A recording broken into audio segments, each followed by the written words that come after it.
Well, as Mark just said, we could see the possibility of a little bit of snow in lower elevations.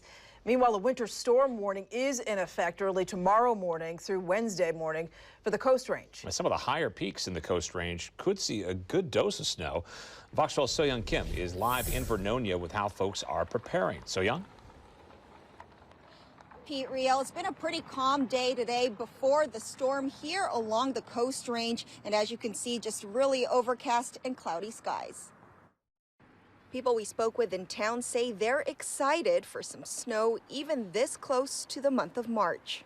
It's been a while since we've had snow, like big amount of snow, so I'm really excited to have that. And many say they're ready with the necessities to make it through a storm if they need to hunker down. We've got a pretty good stock up on food and water and everything like that. The good sweaters and the good shoes. He works at a mini mart in town and says he's seen many people come by to stock up on gas as well. And we get like rushes of people coming in and filling their gas cans and stuff like that. And says at higher elevations, preparing for winter driving conditions is important. The roads out here do get icy, and since there are hills, chains, studded tires and stuff like that are a must. One family also filling up on gas says getting their property ready for a winter storm takes a lot of work, so they're spending the day making last-minute preparations. We've been getting the farm ready to get all of the animals all secured in inside buildings. So we just went and got some alfalfa from Washington. We're just trying to get everything hunkered down and get our pipes all secured. And